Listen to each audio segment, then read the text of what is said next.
What is up, everybody? And thank you because you have just tuned in to Real Laughs on Real Radio 104.1. Of course, it's me, your host, Mr. James Young, comedian extraordinaire.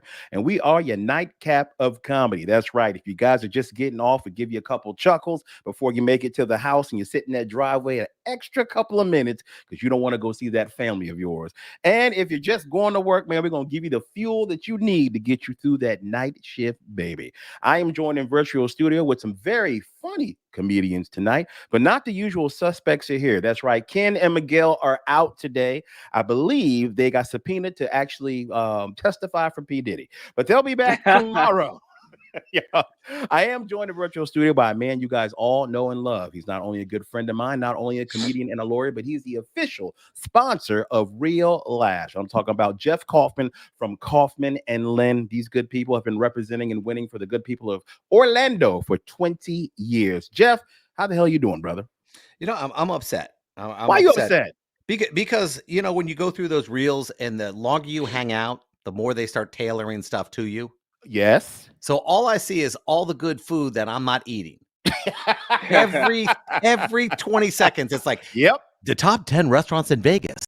I'm like, I'm stuck in Orlando. It could be worse. It could be the top 10 Guatemalan boys you can get online. But no, it's about food. Well, that would say something about me more than something about them. So okay. That's right. All right. We're going to have a great time today because we have a very special guest in house today. This is a gentleman that I know very well. Consider him a brother in comedy. He's a comedian, and he's also the co-host of a very popular podcast. I want y'all to give a little bit of love to Mr. Jake Klark. Give it up for Jake. What's up? Hey, what's up, baby? Man, I made it. You here. made it. Real here. Bro, what's up? All day with my crew. Yeah, I don't know why Ken and Miguel couldn't show up, though. That's disrespectful. It is. It's very. It's a diversity thing. Okay, don't worry about it, man. We can only have so many brown people on the show at once, and sir, you being on, bro. You can't. Did you guys hire Jeff just to have an HR department? Yeah, yes, basically. That's the way it works. I feel like Jeff keeps a tight ship around here. Yeah, he does. Yeah. My job is basically to say, don't do that. Yeah. I was gonna say, Jeff's what we like to call the legal department. We're like, oh, I'm gonna have to check with legal, and he's like, nope, you can't do that. I'm like, you get this. This is the legal move I do. That's funny, bro. You cannot do that. Yeah. I'm like, but what if it's only 500 bottles of baby lotion? He's like, nah, still no. The minute you hit the pallet, we gotta go. That's funny. Well, I appreciate you having me on, man. Jake, it's fun to have you here, man. Thank you so much. I've been working with you for years now, man. I've seen your growth as a comedian. Very funny guy. If you guys have not seen Jake Klark perform, you really need to go do yourself a favor. He's really worked hard and moved up to headlining and only been how long you been in the game now, Jake? About 4.5 years. 4.5 years, man. And that's a pretty quick time, man, because I know how much work you put into this. I've seen where you started and where you've been and where you're going, man. So I'm very happy. And thank you for being here on Real Laughs. We're going to have a good time today. Yes, sir. Thanks for having me, man. Anytime. Now, let me catch you up. Now, this is a good show because all of us are parents. Now, Jake, you are brand new. You only been in the game how long now? Tell them how long you've been in. She's turning 1 next month. Come on, man. My baby daughter. Yeah, he still loves that new car smell. That's the thing. He's still into that. Yeah. Ooh, that baby's great. Now, new baby smell is a real thing, though. I didn't realize. I mean, and especially after the shower, the baby, the lotion, you're like, you know what I mean? You be sniffing the head like Joe Biden. It's crazy. Yeah. No, for real. Like I'm telling you, you know what I found out too? Like, it's crazy. Women between the ages of 55 and 99.7 are obsessed with newborns like it's nobody's business. They can sniff out a newborn faster than a fat kid can sniff out the custard being injected into a Krispy Kreme donut. It's crazy. Wow. Like I went to a park and they don't ask. They just put their head in your stroller. In the stroller. First time we took my baby to a park, we get there, the entire pickleball court, it cleared out. They all just came towards us.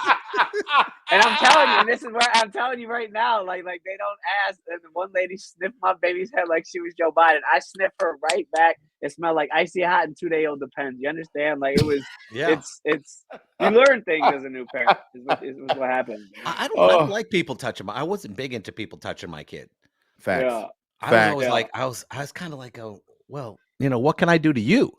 Yeah. Where's the give back on this one? They look at you reciprocity. Absolutely. They are aggressive. They are. Old ladies are. But here's the thing. I don't know if I've ever told you this. I don't even know if Jeff knows this about me, Jake. I am worse than an old woman when it comes to babies. I am a baby fiend. I love Bro, babies. you are great with I when you left that day when you met my daughter, I Yeah. was like, James is like the baby whisperer, bro. Like I really am. Yes. you were so good. I was like, wow. I mean, you have 4 kids, you got a lot of experience, but Mhm. I was like, wow, and you wanted Yeah. another one. You I said you did. you wanted 5. Yeah, that's a true story. Like 10 years ago, when my kids were still, teenagers, I said, baby, let's have another one. And that's when she said, go get a vasectomy.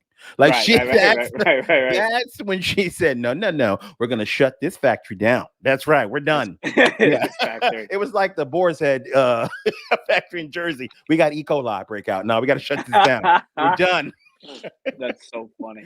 Yeah, man. So no more kids. But I wanted to bring that up that we're all fathers for a simple thing. Before we started recording, Jeff said something that I thought was so funny, and I understood why he said it because I'm a father. And Jake, you're gonna get this in a few years. You're gonna understand exactly why he made this statement. Jeff, tell us what you said off air. Man, the trees are going up fast. The Christmas trees, like at our lake, the big one goes up. And I Yep. was like, oh man, I can't believe this goes up so fast. And I think I made the joke. I said, it's like going to Diddy party and automatically getting sent to the basement. I needed some time. I needed to get into this. Yeah, I need a learning permit. I Yeah. need something. I don't know. And tell him why you say that as a dad, because it's a countdown for us. Man, because what happens is that you start thinking. Now, see, this sucks. You guys have it good. I mean, I'm gonna say this. This is the anti-Jewish privilege. We don't know. Hanukkah changes every year. It could be anywhere in December. Anywhere. The Jewish calendar kind of is screwed up, or we kind of like, oh, I guess what? It's going to be start off December 1st, or it could be December 26th. So we're never quite sure. So we got to be like a month prepared for it. So whatever our kids need or want, we've got to be on it. And so I got to start thinking like now. Yep. It's like November in like 5 days. Yes, it is. And I'm like, I don't want this. Yeah. But, and it also makes me feel old, but that's a whole another thing. That's a whole nother thing. And here's the thing, Jake. The older your kid gets, the more expensive the gifts will get that they ask you for. Yeah. Man. But I'm gonna take advantage of this first year for sure. Yeah, I'm just she gonna don't know any better right now. One of her onesies. I'm gonna Here's turn one the of her juice onesies box. inside out. Yeah. Hey, baby girl, look what dad got you. And she don't know. She'll be clapping because it's yeah, she don't know. Yo, you know how it is at that age. You get them toys and they want to play with like a rapper. So it's The like box. I'm just Yes. The box. Yeah, that's what I'm saying. Yeah. That's a real thing. Now that you've had a taste, man, you in it for your year, man. You're almost 365 days in as a parent, as a dad. Do you want more? I'm gonna cut it off. You guys wrestling fans? You guys remember Yes. Val Venus? Remember Yes. Val Venus? Yes. The hello ladies with the Yes. towel. Yeah. Do you remember the bit that they had where he where he was gonna get his thing chopped off? Yes, I do remember that, sir. And then he came there with the towel and he was in the wheelchair. And all that. Yes, I I'm just remember like, that. bro, like because vasectomy is like for hearing from your story, that's not 100%. That's the only way to go 100%. Is to just James ain't being honest with you. What happened was the deed happened before he got snipped. That's true. 2 weeks. Yeah. The day it's not like afterwards he can go back to his doctor and go, wait, this didn't work. He goes, dude, it didn't work 3 weeks before you got it. Bro, funny. So I just asked new parents that because I always hear girls tell me like, James, I want like 4 kids. And I'm like, have one first, then let's have the same conversation. They're like, yeah. It's cool to say I want a lot of kids until you have to actually raise them. Yeah. Saying, in a perfect world too, we got a daughter, have a boy, be done. But right now that seems crazy. It does. Because sounds wild. Imagine this. There's people my age, 50, that are having kids right now that we both know that are comedians. Right now. The energy that you have to chase a child around, I can't imagine doing it right now. I couldn't do it. Yeah. I couldn't do it, man. I couldn't do it. Oh my God. No, my law partner had a baby at 50. When he told me she was pregnant, I laughed. You a horrible friend. I mean, and I've been laughing for 6 years now. Perfect. Every time he tells me a story, I sound like those kids in that movie Say Anything, where he goes, if you know so much about women, why are you hanging out at a Tasty Freeze? I'm going, choice, man. Yeah. You did this to yourself. Sure did. Sure did. At 50, that kid's you're going to be like 70 before that kid's old enough to drink. Yeah. I mean, what were you thinking? And he's like, and here it is, Jake. And that's something James asked you the question. You want more kids? Like, it's your choice. Yeah. There you go. Like the woman in your life is the one making that decision. And I asked that for a reason, because we are all comedians on Real Laughs, man, including yourself, Jake. And I asked that because it's hard, I would say, trying to balance work life as a comedian and still being an active husband and parent. Like, we work at night, we do things kind of out of the ordinary. It's not your normal 9-to-5 job, which is going to right. Yeah, so I just wondered how you've been able to navigate doing comedy, still being an active parent. Or are you not an active parent? You're like, man, screw it. And just I check in every now and again. No, nice. I was terrified. I was terrified just being responsible for a human being. Like, that's crazy. Amen. And I feel, how do I phrase this? In my head, I feel like I'm still like 18, 19. Yeah. But then, I'm starting to get to the age where you wake up, you get a new thing hurting and whatnot. So you're not. But mentally, I was always like, I'm not ready for a kid. I was approaching 40, and women are ready at 20. Yes, they are. Yes, and they then are. I was doing comedy for a couple of years, and then I had the day job, and then it was just like every year the conversation got thicker and thicker, and I was just like, all right, why don't you stop taking your birth control? And I thought that'd buy me at least, like, I don't know, I'm not a mathematician, another 4 or 5 years. It literally happened no. the next month. Apparently you didn't do well in biology, but no.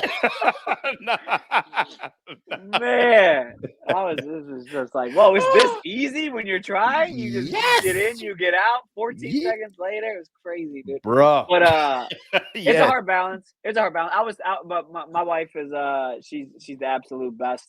She is. You gotta have I talk about this a lot with a lot of comedy peers. If you're gonna do comedy the way you're supposed to do it, and you're in a relationship, got that person's got to be number one, so on board with you and what you're doing, or nothing's gonna work. Your relationship will fail, comedy's gonna fail, and then if you got a kid, you're gonna go to the gas station to get cigarettes that you don't need to smoke. Yeah. Speaking of my dad, speaking of Mr. Young, senior, I like how he just calls me up like we're best friends. It's so funny. Like, hey man, I know I didn't. He is, because he's not your dad. Wow. It's like me calling you. I don't have to worry about you asking me for rent. That's true. I know I wasn't around while you were kind of growing up, but hey man, you want to kick it? All my friends are dead. Can we hang out? Yeah, exactly. Before I go to heaven, you want to have a beer? No, I'm good now. Are you pay? I was going to pay for my funeral, but if you want to chip in a couple dollars, exactly. Yeah. Now, Jake, when we get back, we're going to take a short break to pay some bills. I want to talk about that wonderful podcast you got, man, because it's so relevant to all three of us here. And tell us the name of that podcast real quick, so people know what we're talking about. It's Should You Quit Your Job, streaming on Apple and Spotify for right now, just those two. And I love it because I've actually got to be a guest on, and so did Ken Miller. And it's a great question because everybody that's listening has asked themselves at one time, should I quit my job? I think even my dad listened, because he quit being a father after listening to your podcast. So he answered the question. He answered it. Yeah. He said yes. That was the shortest episode we had. Yeah. That was in and out. That was shorter than me creating my first baby, dog. That's funny. And less effort. All right, guys, we'll be right back with more Real Laughs on Real Radio 104.1. Welcome back, everybody. You are still listening to Real Laughs on Real Radio 104.1. I'm your host, James. I'm joined in some virtual studio with some really good friends of mine. Of course, you know Jeff the Batman Kaufman, official sponsor from Kaufman and Lynn. And we got a great friend on with us today, comedian Jake Klark, who's about to talk to us about his wonderful podcast that he has. And I want to talk to you about this, Jake, because you have a very unique viewpoint on your podcast. And I love the topic that you guys explore with all these different comedians on it. But I got to ask you, how did you come up with Should You Quit Your Job? The short answer was me and a buddy, we both were kind of in the same, I guess, vehicle of comedy of, all right, man, we're getting good at making people laugh, but how do we Mhm. get big? And he had just quit his job, and then I quit my job. I got fired. Same thing, tomato, tomato. Me too. Hey, I was gonna quit though. I was gonna quit. Yeah. Quit. They I got swear to God, they they beat you beat they me to beat the you to punch. it. Yeah, they got him. But so the podcast, when I was just gonna quit, wasn't even an idea. But then when they fired me is when all that energy and that spark hit. So they fired me when my wife was 6 months pregnant, and it was on the biggest corporate BS that you could ever think of. Now, like, I wasn't doing a good job at work, but I was not. I was doing more than enough to not get fired. I Let me was, make it clear. I I was was mediocre middling. at what I did. And I was a little bit below mediocre, but like again, like it was a huge corporate conglomerate to where for them to fire people, typically you got to get put on a performance improvement plan, you got to get HR involved, then you got Yeah. 6 months of new training, and Sounds it's like kind of like an corporate. insurance. It's like an insurance claim. It's that PIP plan is designed for you to fail, so that you just quit on your own, and they have less liability for anything that well, happens. you got the best of But them, didn't you? well, not I really. wasn't going to quit. They so yeah, dude. I remember I came home one day from work doing my job. Yeah. Like came home with work slacks. I didn't have my shirt tucked in because that's my thing. Like that's the fu to the man. Like you can make me go to work, but I'm not tucking in my shirt. You know what I mean? Mm-mm. I come home. And I get a call from the boss, and she's just like, "Hey, can you be on a Zoom call with the director of HR in 5 minutes?" And I was like, "Yeah, no problem." Wait. Let's slow that down just a little bit. Yeah. First off, if you ever work in any Hey. corporate environment at all, if anyone asks you to be on a call with the head of HR, just know it's not Yeah, going to be a pleasant talk to tell you how yeah, good you're doing. yeah, Yeah, yeah, that's how yeah, they wound up naming that app. How quick they can yeah, get you out of a business. Yeah, We go, yeah, what the? Zoom. This yeah, is Zoom. yeah. That's funny. Yeah. So go Yeah, ahead. no, yeah. But I still have my corporate face on, and Yeah. anytime I see the ground falling at my feet, I like to think I still have a little bit of composure, and I Yeah. can still keep that corporate smile on. I was like, Grace. yeah, sure. I was like, sure, no problem, boss lady. Yeah, for sure. You mind just telling me what this is about, real quick, just so I can best prepare for myself? She's like, I can't say that. I can't say that. I'll see you in Oh. 5 minutes. I can't say that. Hang Oh. up. I'm right next to my wife, and I go, She gets baby, I'm about to get fired. You knew. She goes, You yeah. knew. Instantly. Oh, instantly, as soon as the phone hung up. But I didn't know what for. That's the crazy thing. Because, like, if you know you're doing something terribly wrong to get fired at work and you get that call, you're like, well, they finally caught me. I was like, what are they going to try to fire Could me you for? imagine his wife sitting there go, I wonder what he got fired for? What Yeah, do you that's mean? exactly what They happened. check Yeah. your browsing history. What you got going on? And now you did Yeah. something. She's looking No, at him no, like so, she's looking at you like I said, never say it with a hard R. Just yeah, right. yeah. Mr. Funny Man. Yeah. But So go ahead. it ended up being, to spare you the details, the most corporate BS. Like the software system we were using in the sales that we were doing, they wanted it done a certain way, notes and call completions set up their way, and I was Logs, doing it. times, yeah. Yeah, I was doing it pen to paper and doing it I was doing a sloppy job because I wasn't working hard. But again, wasn't enough. They knew what happened was I talked to some people that I got a little inside information. They knew I was checked out. They saw what I was doing in comedy. They started creeping on my socials. They didn't like that I Mm, did comedy. And then they also didn't like when COVID went down. We had an option to work from home after that first year. Remember, the first year was thick. Everyone worked Yeah. from home, but then yeah. people started to disperse back out into the field and Yeah. do They their were calling people jobs. back to the office. Our job was so big in corporate, they wanted to have one more safeguard, and they're like, if you don't feel comfortable, you don't have to go out. Well, I don't feel comfortable. And then, every night I'm doing comedy with strangers. Oh, So they knew that, but they knew they couldn't fire me at that point because they made the CEO made that call of this, yeah. They multi-billion gave you a dollar Fortune choice. 100 company. Yeah. Yeah. So as soon as that was done, and then I went back to the real world, they were just looking for the smallest seam, and they found it. But I will say, it's cliche. Everything happens for a reason. The silver lining. I don't think the podcast would ever got started, And I don't know if I would have ever quit. And here's why: because in corporate America, you guys are familiar with the golden handcuffs. You guys are familiar with that. You're about to say Yep. the thing that kept me at my job. Go ahead. Benefits. Yep. They strap you with the golden handcuffs. I had the company car. I had the health insurance, the 401k, the match, And the internet paid for. They paid for gas. Hold on, They James. That's the definition of white privilege when we consider handcuffs all the benefits we're getting. Yeah. Okay.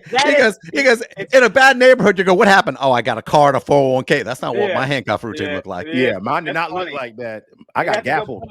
That's a good point because some of the videos that we send out through the podcast and the clips, we did one about the golden handcuffs, and there were several people that were like, "Oh, how dare corporate America pay you for doing the work?" I'm like, "You're missing the point." Okay. Can I jump in? It ain't the point if you've ever been handcuffed before, though, Jake. That's true. Can I jump in, Jake? Because what they don't understand is. There's a white person saying that, by the way. Yeah. It wasn't a dude. It wasn't a dude with street cred. It was a guy. Well, that was some Karen. Okay. Yeah. Let me say what that means, because I know people are going to just hear that and be like, okay, that sounds horrible. No, not. Here's what happens in corporate America. They can afford to give you that company car because they have a fleet account that they buy these vehicles for. They can afford to pay you this gas. But here's what they get in return. When they give you these gifts, it doesn't come without some expectation. And the expectation is not just you doing your job. It's for you to be at their beck and call. It's basically I own you now because I've given you these privileges. And tell me that wasn't the truth, because I've got you become 100%. Yeah. No, 100%. Well said. Here's what I found out too.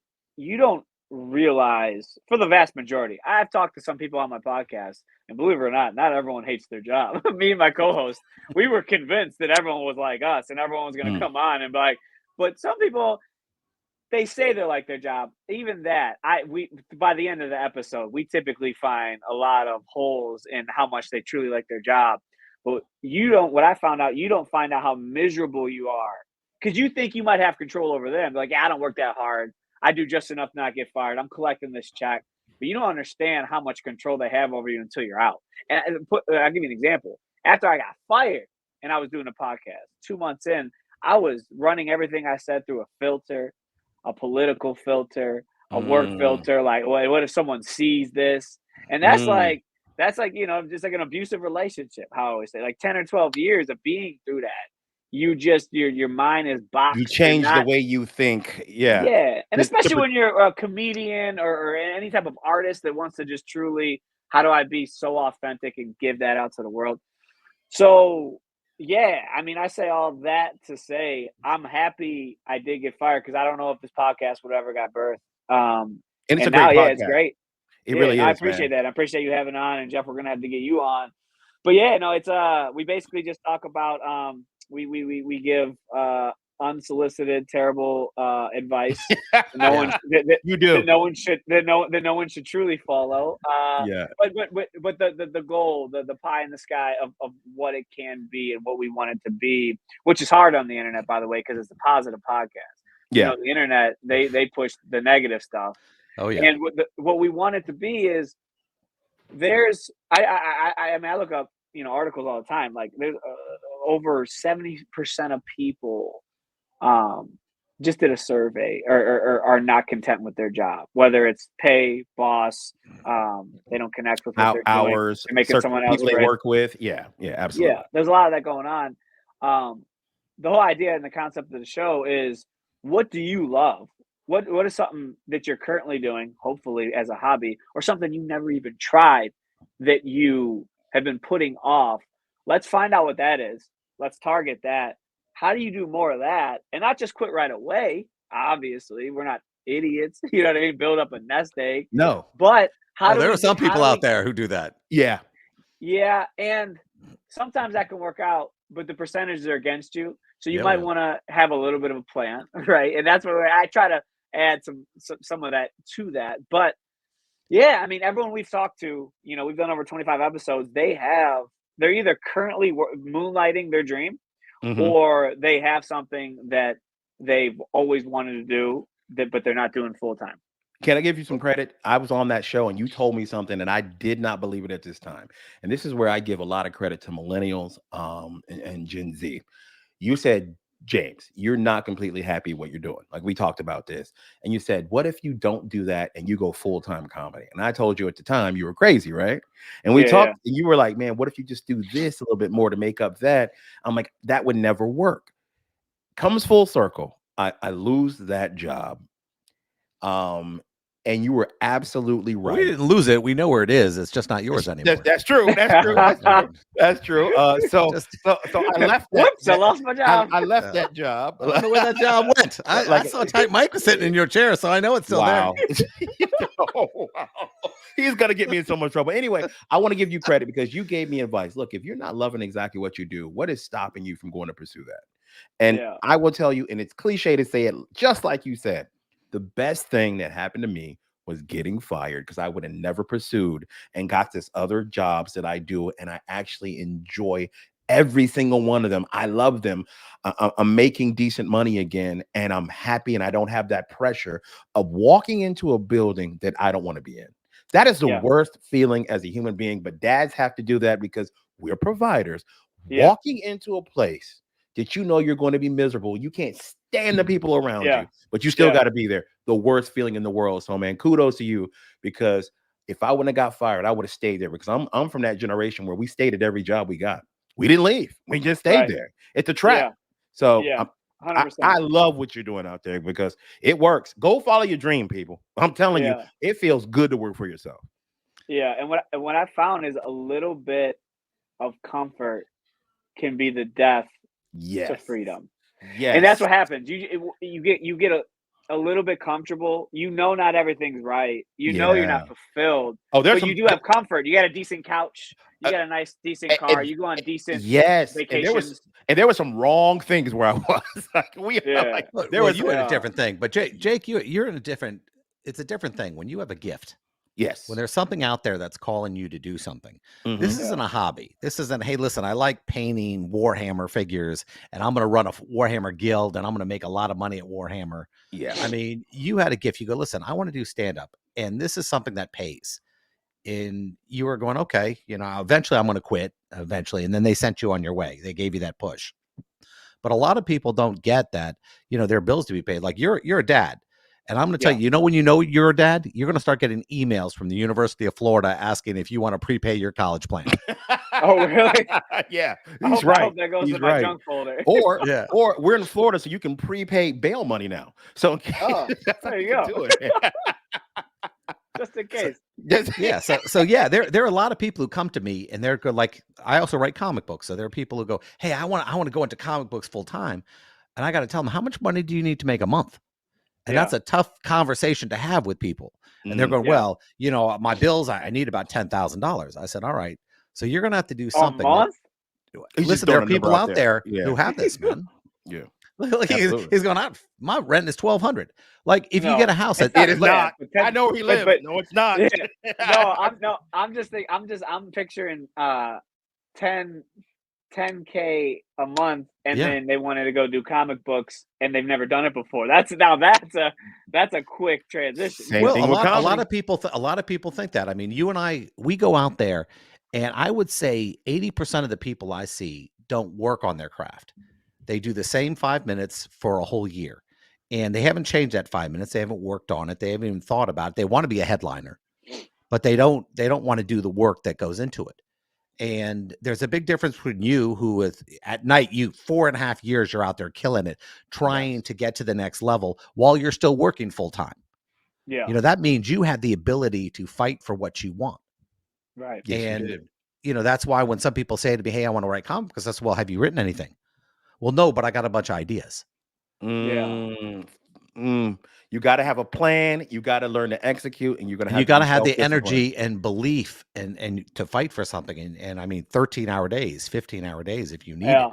Talk about it. And yeah, Talk about it. so, yeah. Hey, yeah. guys, don't go anywhere because when we get back, we're not only going to be talking to Jake about his wonderful podcast, we're going to see how he began his comedic journey. So, y'all stick with us right here on Real Laughs on Real Radio Ooh. 104.1.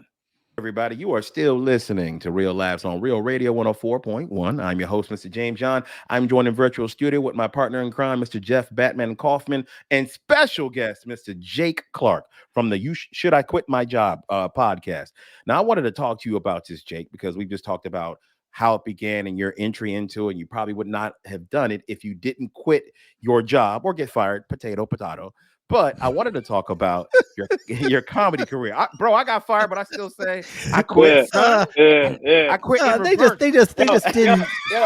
Somehow I didn't have any keys, and they wouldn't give me a check. But I think it was mutual. It felt mutual. We decided, to go our separate ways. It was amicable. We just they just told me first. That's the difference. I decided not to go back, and they decided not to pay me. So it actually worked out pretty well. It did. No hard feelings. No hard feelings. Yeah. But I want to talk to you about your comedic journey, man. What got you into comedy? Like, do you remember when you decided to go to comedy, and do you remember your first time on stage, and how did that go? Yeah, no, my first time on stage was actually at the side room at the Funny Bone. It was like 3 minutes. Shout out Carmen Valone. He put me on. And at the time, I was already taking a comedy class.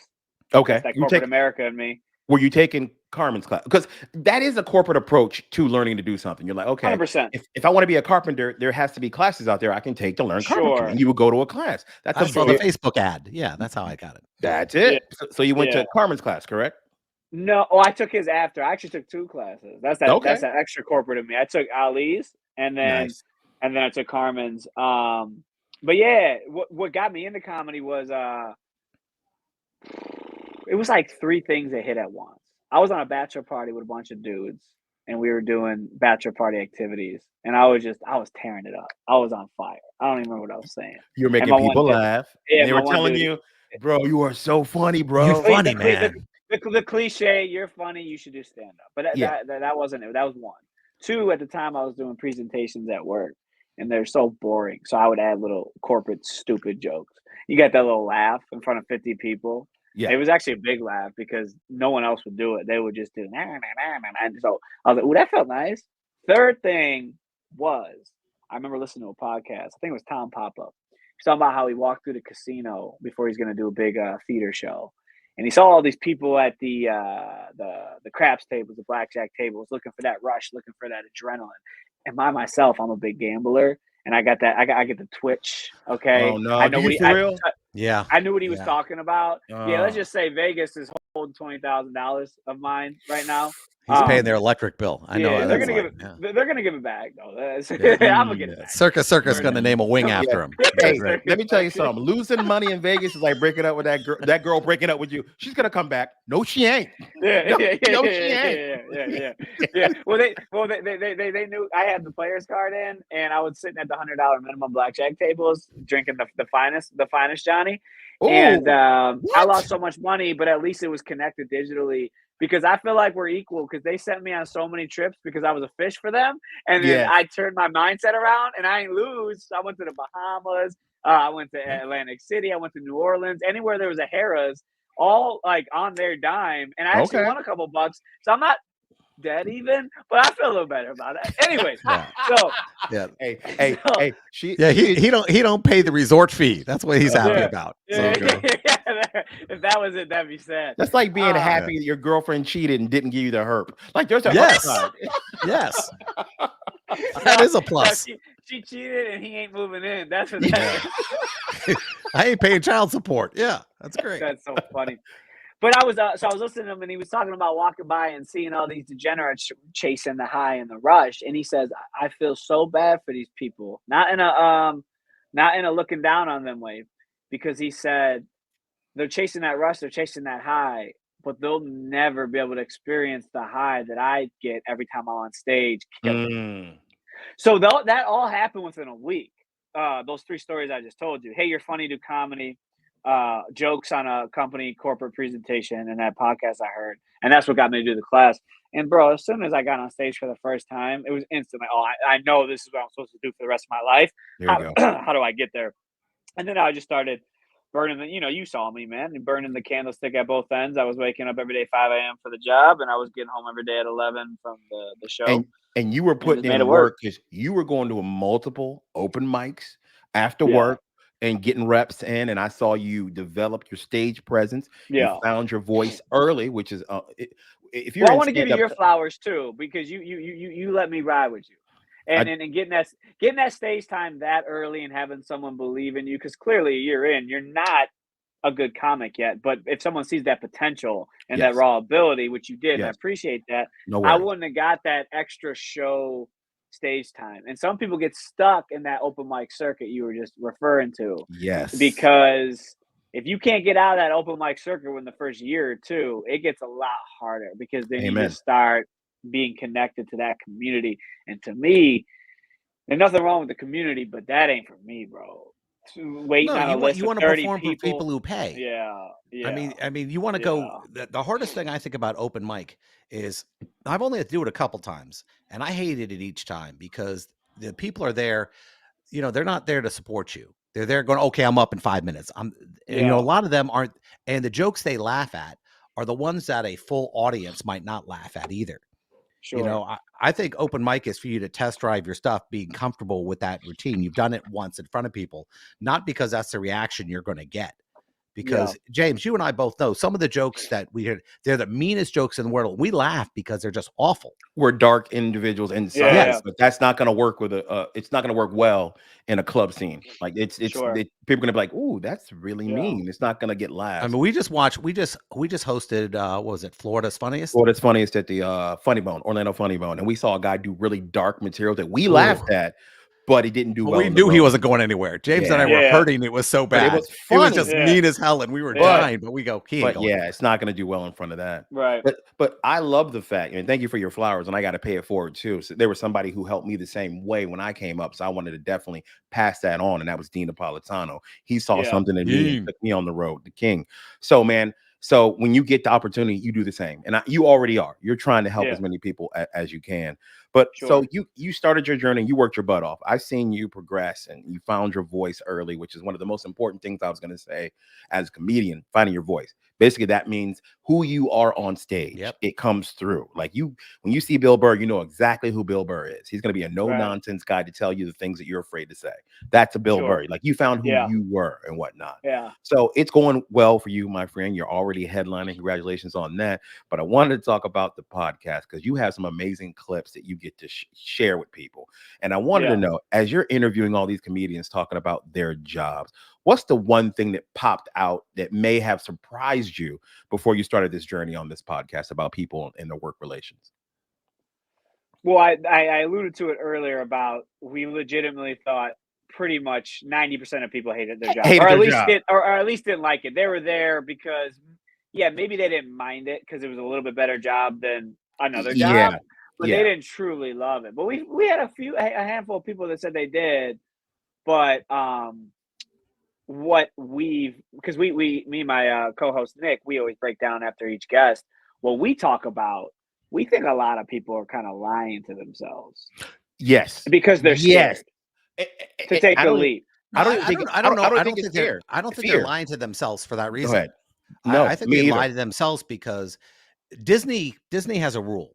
Every month they change something so that you are not aware of the monotony of your job. Mm, And what happens is if you go to work with that attitude, this day is going to suck, then it's going to suck. It's going to suck. It's a job. You get mhm, paid to Yeah, do this. And I mhm, found out, and this is the rule number one, the more money you need to make, the less you're going to like that job. yeah, That's mm, the best way to put it, because let's say they go, okay, Jake, your podcast now, you're going to be doing it 7 days a week. You're going to be doing it on Mondays. You're going to be this, you're going to be that, and you're not going to feel one day like you want to do it, and it's mhm. going to right. be a job, and you're going to go, Yes. wow, Yeah, this is less of a job, and you took the fun out of the job, Mhm. yeah, and the more That's money true. you need, and the more responsibilities they slap on you, even the coolest thing to do gets generic. yeah, And I also think it's not fear or they're lying to themselves, Jake. we have been conditioned as Americans to just automatically assume, especially the older generation, that you're not going to love your job, that there's going to be something that's going to suck about it. Like, I didn't enter the workforce when I was 15 or 16 thinking I was going to love my job. We're not taught that. I don't think it was till millennials, when millennials taught everybody, if we don't like our job, we're going to quit. Like, we don't have to stay here. Like, we could just quit. Yeah. So a lot of us older people are just conditioned to be like, well, no job's going to be perfect, but we don't think to ourselves, this job may not be the right fit for me. There's something out there Right. that's going to fit me better. So I think Yeah. more of that, not I'm lying to myself. Just I'm not aware that there's better stuff out there. You don't have to stay at a job. I was like that. I was going to stay at that job forever if they never fired me, and I'm so glad they did. Yeah. No, you make a great point, and I've studied that. And Yeah. what you've said, I've read exactly. I mean, Boomer, Gen X, different generations. It was Hmm. you found a good job with good benefits. You You stayed. just kind of hit the jackpot Yeah. because you got to provide 30 years. You get your Hmm. pension, bang bang. You don't want to make. It's like pension is your number one goal. You get to the pension, right? I Yeah. get that. And then as the generations went down, millennials, from my experience on my side of my age of where I'm at a millennial, college was still preach crazy, get a Yeah. salary job. And it was kind of similar to where y'all were at. But then when technology started turning and other stuff became available, and entrepreneurship was at an all-time high, Yeah. you would see millennials like, oh, I can either get another job and see how that feels, or I could try this, or I could try that.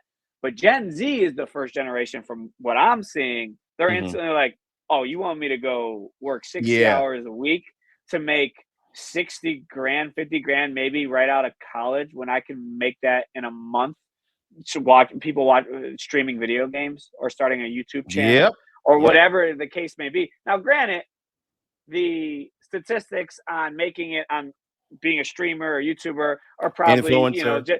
are probably close to, like, I wouldn't say athlete, because athlete is, you got to be blessed with Still, like yeah. actual, well, like skill and talent and attributes that you wouldn't do from like a influencer Mhm. standpoint. But Gen Z is the first generation to be like, oh, I'm good. I don't need to go to college. I don't need to do this. I can figure it out in another way. The people that are driven to do it. You Yes. understand what I'm saying? Yes, You have I to have yes. a talent. The worst thing I ever hear is I want to be an influencer. All right, cool. What do you what's your talent? Oh, I don't know. I just want to be an influencer. It's a cool idea. Okay. Yeah, like It's a gr what it's are a you gonna very cool influence? idea. Like what, all right, so give me some of your opinions.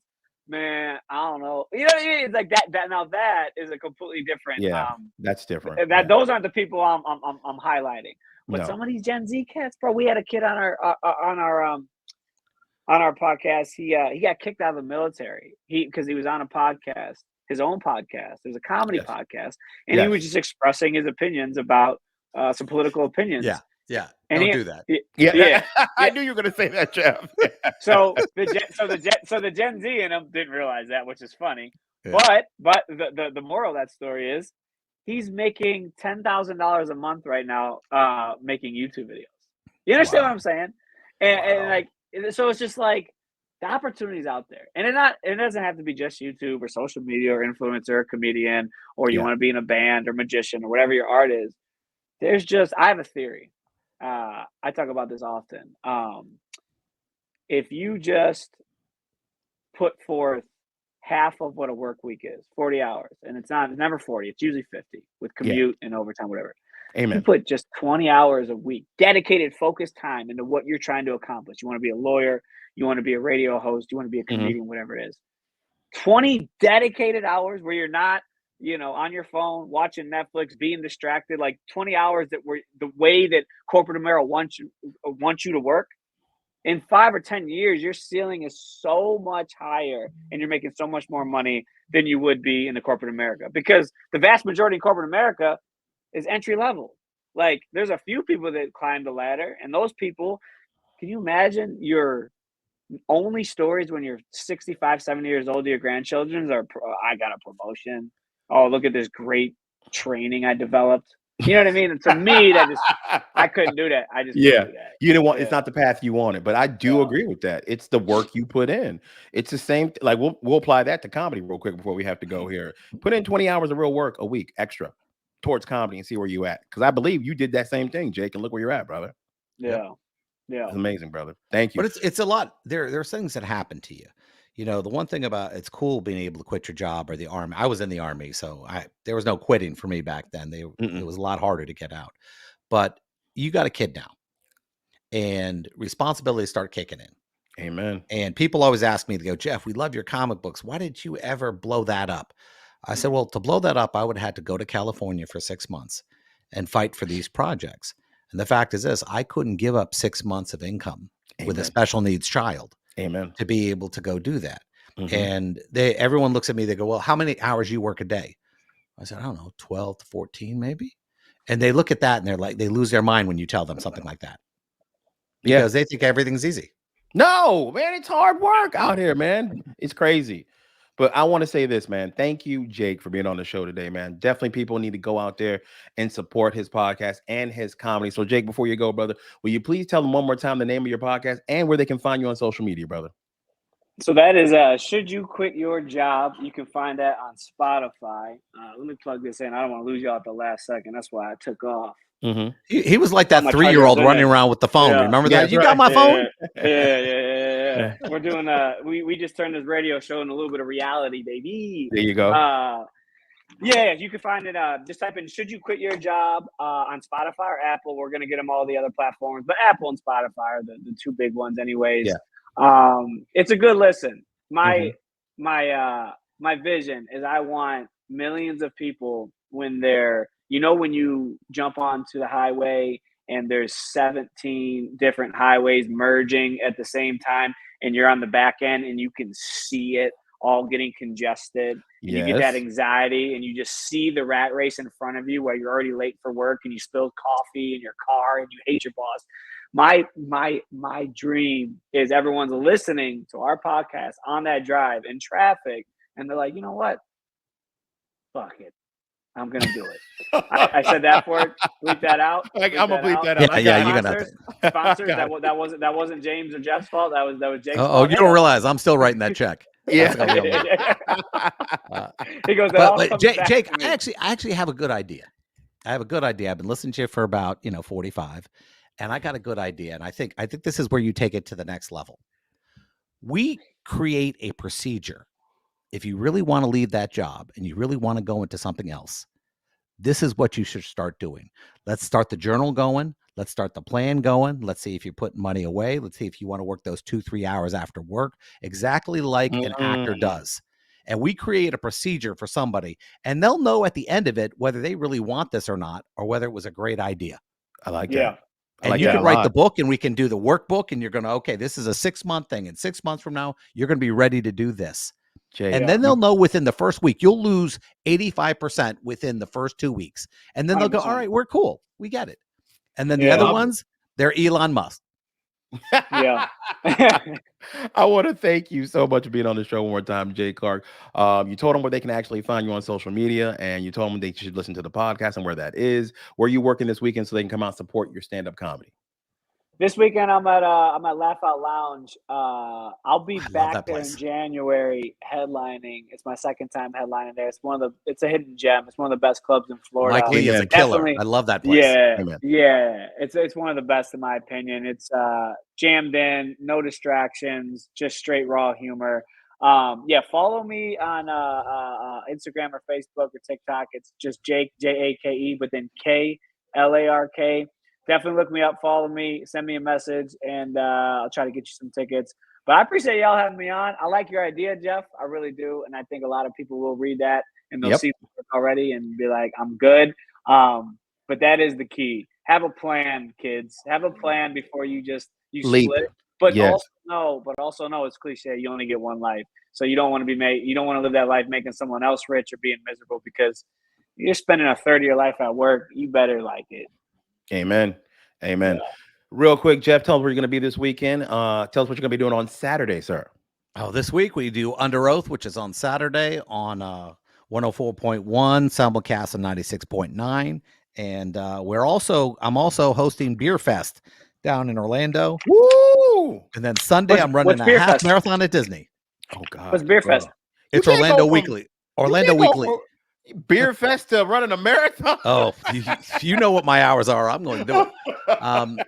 Beer Fest is in downtown Orlando. It's for the Orlando Weekly puts it on. I think they have like 80 different brewers out there just killing it. These are some of the best beer you can ever have.